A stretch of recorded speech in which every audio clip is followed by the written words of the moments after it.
전능하신 아버지 하나님 천지의 창조주를 믿습니다. 나는 그의 유일하신 아들 우리 주 예수 그리스도를 믿습니다. 그는 성령으로 잉태되어 동정녀 마리아에게서 나시고 본디오 빌라도에게 고난을 받아 십자가에 못 박혀 죽으시고 장사된 지 사흘 만에 죽은 자 가운데서 다시 살아나셨으며 하늘에 오르시어 전능하신 아버지 하나님 우편에 앉아 계시다가 거기로부터 살아있는 자와 죽은 자를 심판하러 오십니다. 나는 성령을 믿으며 거룩한 공교회와 성도의 교제와 죄를 용서받는 것과 몸의 부활과 영생을 믿습니다. 아멘.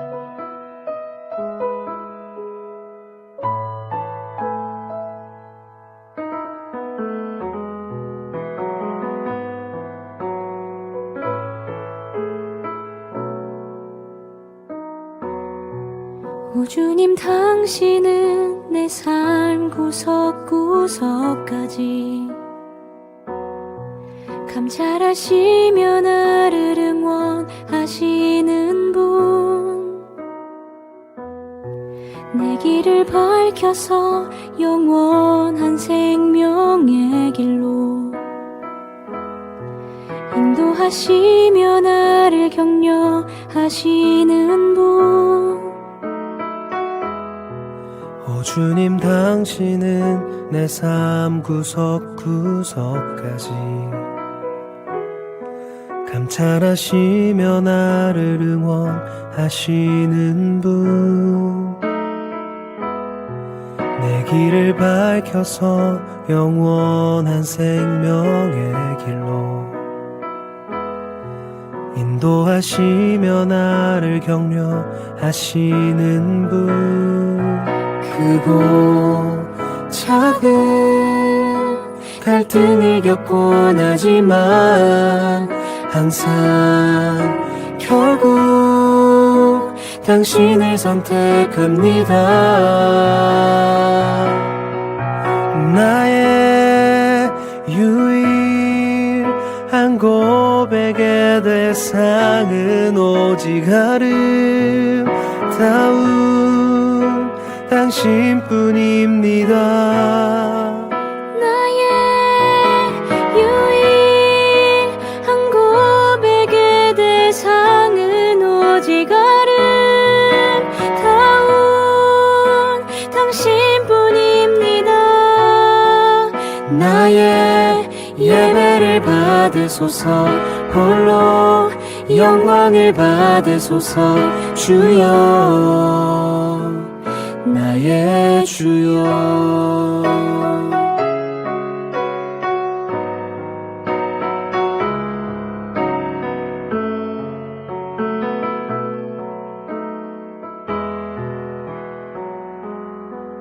크고 작은 갈등을 겪곤 하지만 항상 결국 당신을 선택합니다.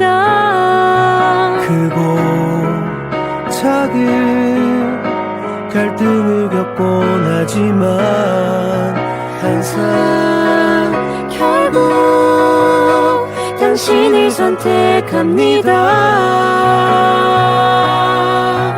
나의 유일한 고백의 대상은 오직 아름다운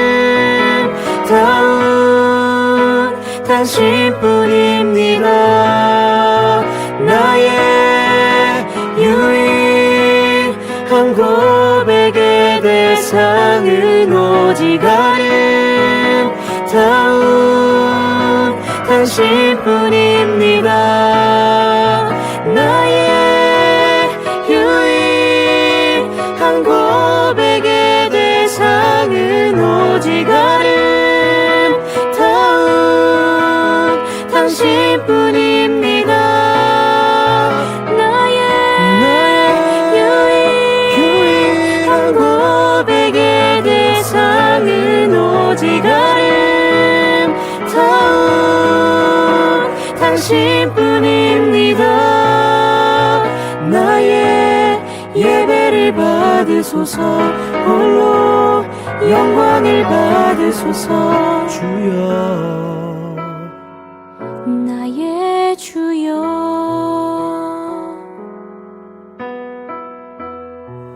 오 주님 당신은 내 삶 구석구석까지 감찰하시며 나를 응원하시는 분 내 길을 밝혀서 영원한 생명의 길로 인도하시며 나를 격려하시는 분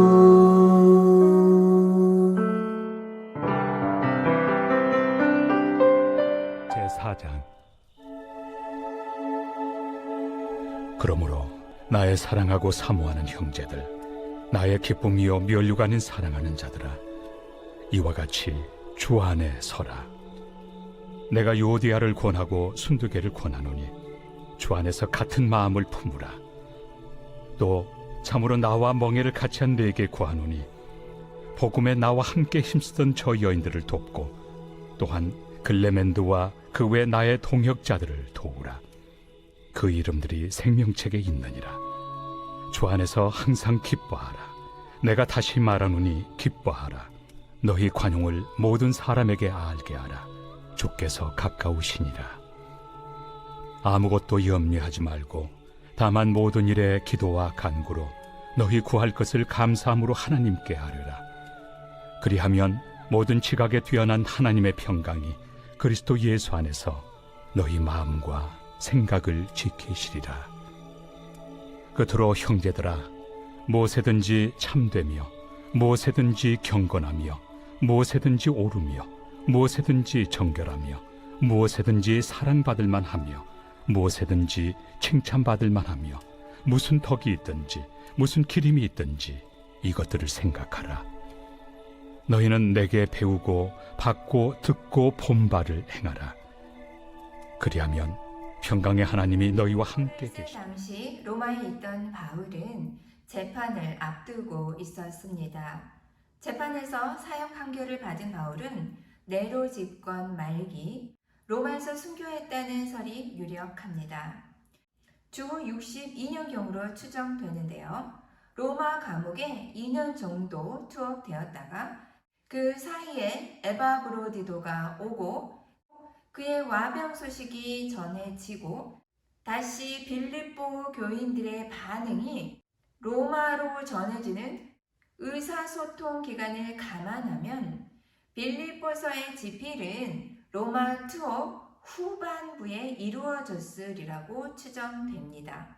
그렇다면 빌립보 교인들은 에바브로디도가 가져온 편지를 받은 후 몇 달 후, 어쩌면 몇 주 후에 바울의 순교 소식을 전해 들었을 것입니다. 빌립보서 4장 6절에서 7절 말씀입니다. 아무것도 염려하지 말고 오직 모든 일에 기도와 간구로 너희 구할 것을 감사함으로 주께 아뢰라. 그리하면 모든 지각에 뛰어난 하나님의 평강이 그리스도 예수 안에서 너희 마음과 생각을 지키시리라.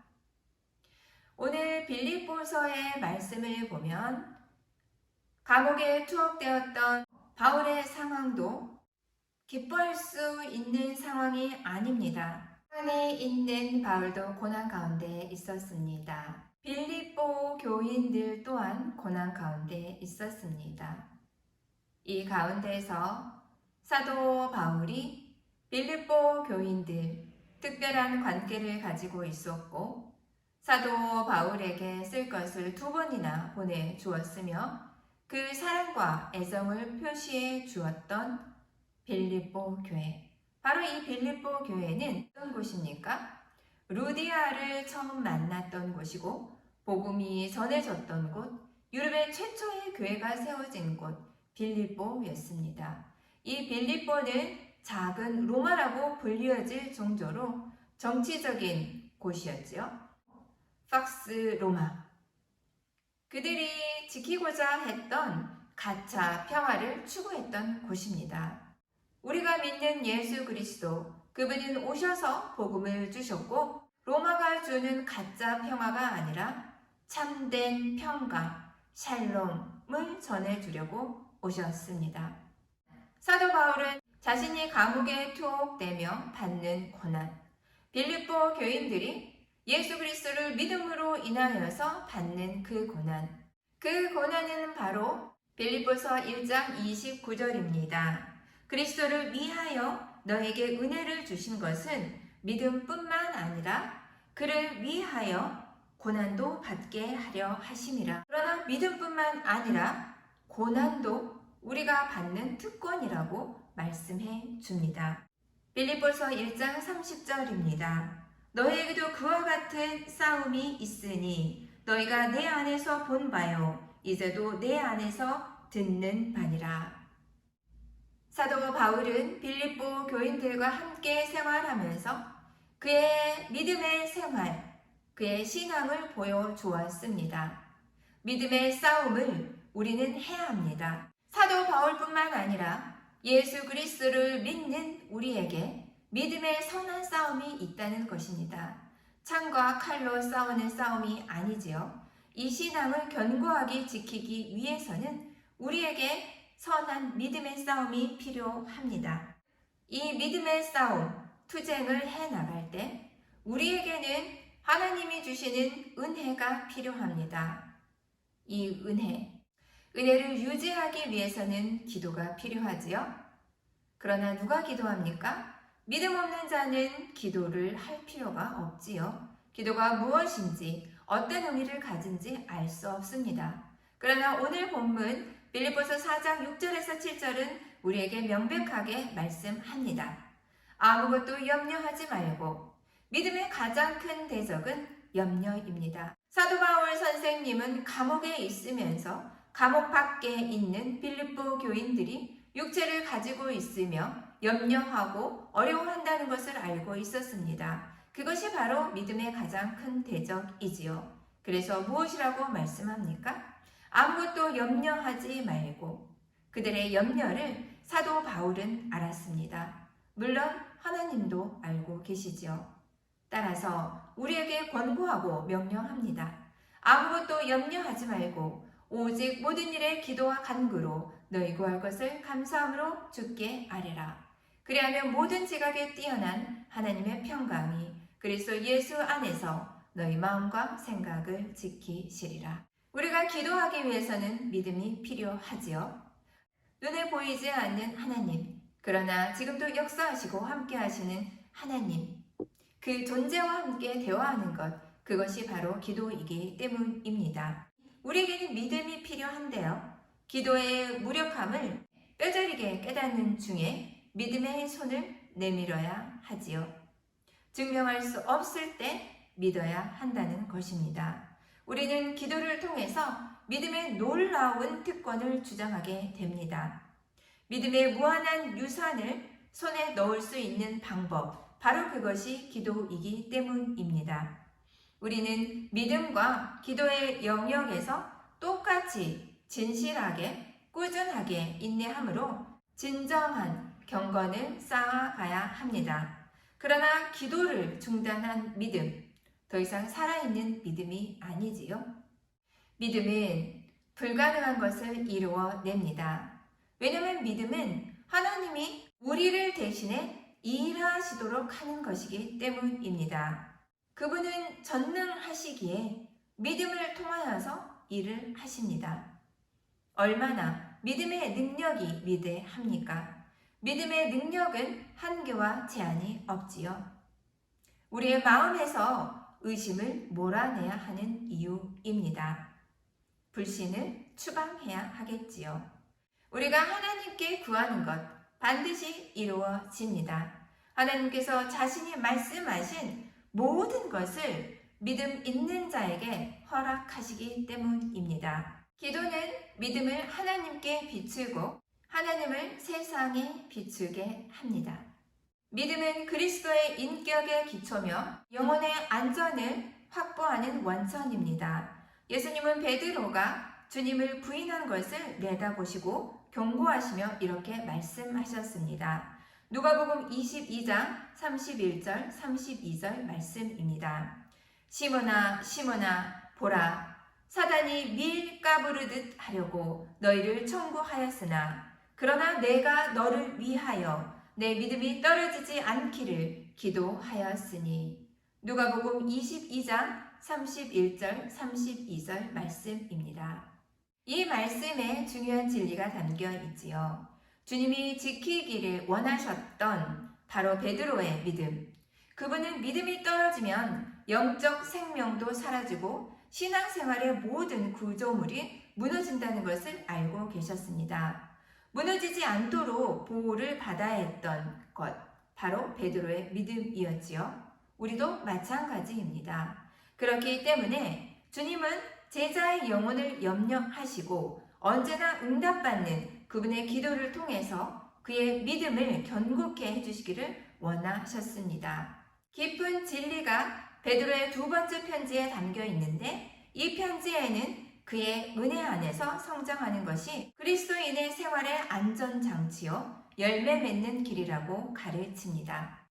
베드로 후서 1장 5절에서 7절 말씀입니다. 이러므로 너희가 더욱 힘써 너희 믿음의 덕을, 덕의 지식을, 지식의 절제를, 절제의 인내를, 인내의 경건을, 경건의 형제 우애를, 형제 우애의 사랑을 공급하라. 베드로 후서 1장 5절에서 7절 말씀입니다. 아멘. 아무것도 염려하지 말고 다만 모든 일에 기도와 간구로 너희 구할 것을 하나님께 아뢰라. 그리하면 모든 지각에 뛰어난 하나님의 평강이 그리스도 예수 안에서 너희 마음과 생각을 지키시리라. 아멘. 로마 감옥에 갇혀 있던 사도 바울도 빌립보 교인들의 고난을, 빌립보 교인들의 염려를 알고 있었습니다. 그러나 신앙을 위해서 다시 오실 예수 그리스도를 믿고 신뢰하며 기다리는 자에게 필요한 것은 염려를 내려놓고 하나님께 집중하는 것이었습니다.